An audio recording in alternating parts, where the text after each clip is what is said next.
एक ओंकार सतगुरु प्रसाद भक्त नामदेव जी की वाणी।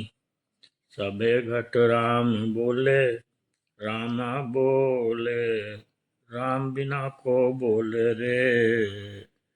एकल माटी कुंजर चींटी, बादन है वो नाना रे। अस्थावर जंगम कीट पतंगम, घट घट राम समाना रे। सबे घट राम बोले, रामा बोले, राम बिना को बोले रे। एकल चिंता राख अनंता, और तजो सब आशा रे। प्रणवे नामा भय नहीं कामा, को बहुत को ठाकुर को दाता रे। सबे घट राम बोले, रामा बोले, राम बिना को बोले रे। राम बिना को बोले रे। अर्थ भक्त नामदेव जी ने गुरबाणी बहुत सुंदर ये गुरबाणी भक्त नामदेव जी ने बहुत सुंदर और ज्ञानवर्धक गुरु कही है और कही है। और इस गुरबाणी को श्री गुरु ग्रंथ साहब में भी दर्ज किया गया है।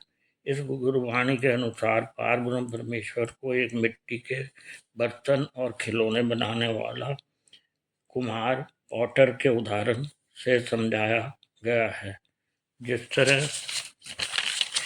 तरह एक ही मिट्टी होती है जिससे वह घड़े, सुराहियाँ, देवी देवताओं और अलग अलग तरह के पशु पक्षियों को आकार रूप में बनाता है, ठीक उसी तरह पारब्रह्म परमेश्वर परमात्मा जगत पिता ने अपने अंदर से आत्मा रूपी दिव्य शक्ति से मनुष्य के शरीर को पशु पक्षियों, पेड़ पौधे आदि की रचना की है और सभी के घट घट में वह वास करता है।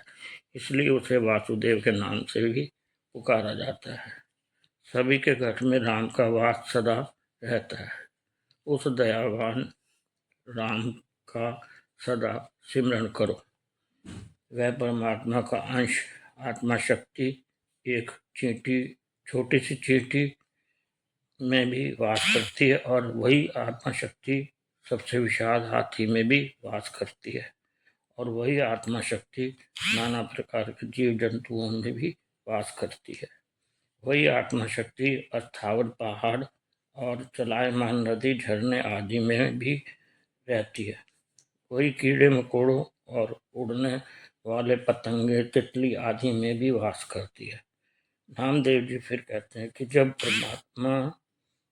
परमात्मा जगत पिता हैं हमारे, वो सर्वव्यापक है, सर्वशक्तिमान है, तो हमें किसी तरह की चिंता या भय शोक आदि नहीं करना चाहिए और ना ही किसी वस्तु की आशा इच्छा करनी चाहिए।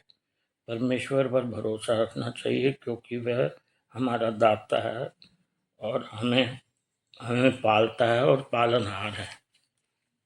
अंत में नामदेव जी कहते हैं कि पारब्रह्म परमात्मा आप ही जगत का मालिक है और आप ही वह सबका दाता है, जगत पिता है। इसलिए भय शोक चिंता हमें नहीं करनी चाहिए, सदा उसको याद करना चाहिए और उस दाता का शुक्राना करते रहना चाहिए, बार बार शुक्राना करते रहना चाहिए। गुरबाणी में इस बारे में एक और जगह लिखा गया है, घट घट के अंतर की जानत, भले बुरे की पीर पछानत, चींटी ते कुंचर अस्थूला, सब पर कृपा दृष्ट कर फूला। सेवक हीरानंद मदान।